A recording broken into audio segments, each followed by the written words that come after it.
During World War II, silence was often the difference between life and death. A single metallic ping could expose a soldier's position, a patrol, or an entire operation. Yet, on countless nights across Europe and the Pacific, soldiers needed to breach barbed wire, fences, and steel barriers quietly. They couldn't use bolt cutters, the sound carried for hundreds of yards. They couldn't use explosives, it drew enemy fire. So they relied on a small, nearly forgotten tool known only to a few engineers and commandos, the silent field saw. It was compact, deadly efficient, and capable of slicing through steel wire as if it were butter, all without a sound. This tool, lost to most modern memory, became one of the unsung heroes of battlefield engineering and remains one of the most fascinating innovations of World War II fieldcraft. The problem of cutting wire silently shaped special operations strategy. Before the field saw, breaching wire obstacles was one of the most dangerous tasks on the battlefield.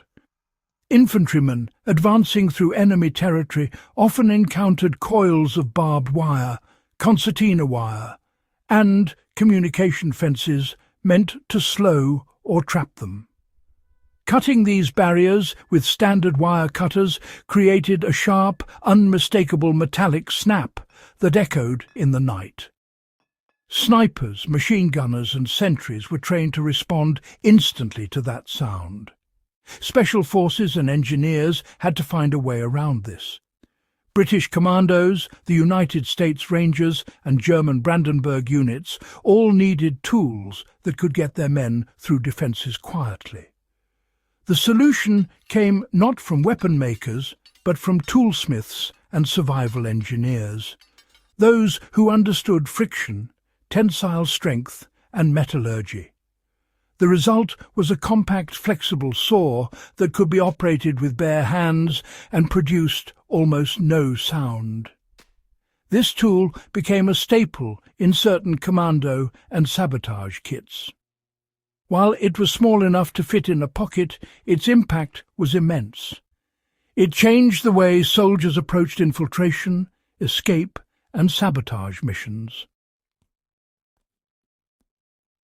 The silent field saw was built on simple but ingenious design principles.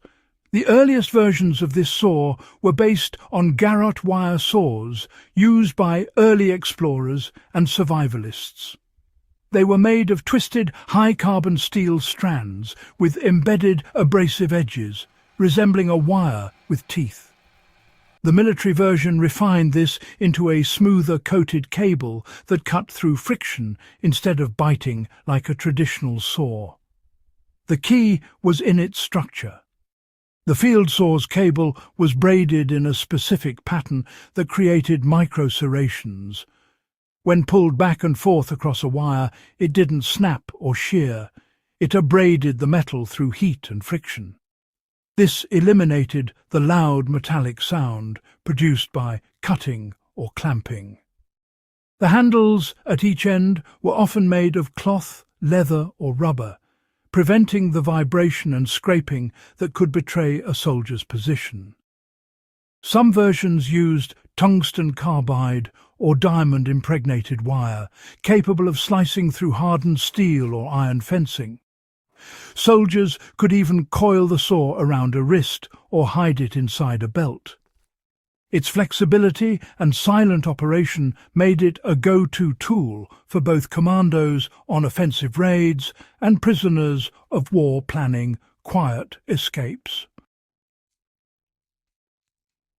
In practical use, the saw required patience but rewarded precision.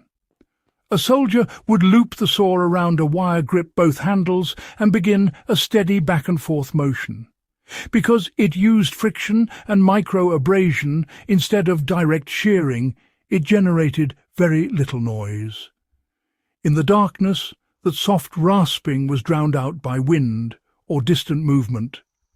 One documented example comes from the British Special Operations Executive, or SOE, missions in occupied France. Agents use silent wire saws to cut through perimeter fences of fuel depots and communication lines. They could breach multiple strands of wire without triggering alarms, allowing them to slip in undetected. Similarly, German pioneers in Russia used similar saws to cut through frozen barbed wire that normal cutters couldn't handle. In the Pacific, American scouts carried modified versions wrapped around their belts. These saws could also cut through aircraft control cables, radio antennae, or even the thin steel bars of jungle cages. For escape and evasion units, they were worth their weight in gold. Today, the same concept lives on in what we call survival wire saws, or commando saws. They're used by survivalists, bushcrafters, and rescue workers for cutting wood, plastic, and even metal in silence.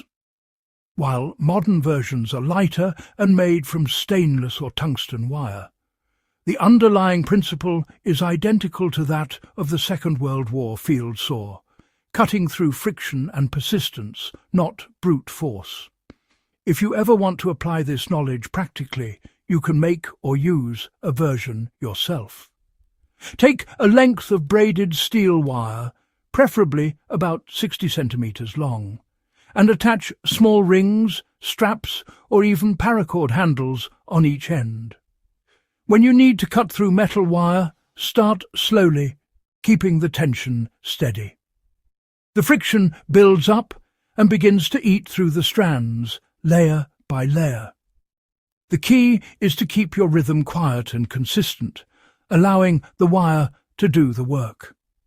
In a survival context, this tool can mean the difference between escape and entrapment. If you're caught in fencing, trapped by a metal cable, or need to dismantle something quietly, a compact wire saw works where heavy tools can't. It's lightweight, concealable, and effective, a timeless lesson from wartime ingenuity. The beauty of the Second World War silent field saw lies in its simplicity. It wasn't a weapon, yet it was as strategically vital as any rifle. It didn't rely on power, ammunition, or flame, just physics, patience, and precision. Soldiers who carried one had an advantage that no amount of firepower could replace: the ability to act without being heard. It also speaks to the broader truth about wartime innovation. Necessity drives creativity. When the stakes are high, engineers and soldiers find ways to turn the simplest materials into life-saving tools. The field saw was a perfect example of this. The quiet, unglamorous invention that let men move freely in enemy territory and live to fight another day. The forgotten field saw that could cut steel wire silently stands as a reminder that true ingenuity doesn't always come with noise or spectacle. It comes from understanding your environment, your materials, and your mission. This tiny piece of wire changed how soldiers approached infiltration and escape, proof that sometimes the quietest tools have the loudest impact. If you enjoyed uncovering this piece of lost wartime technology, don't let it fade again. Subscribe to The Backyard for more deep dives into forgotten field tools, survival engineering, and the hidden innovations that shaped history. Share this story with fellow enthusiasts who appreciate the craftsmanship behind survival gear and the timeless lessons of those who relied on it when it mattered most.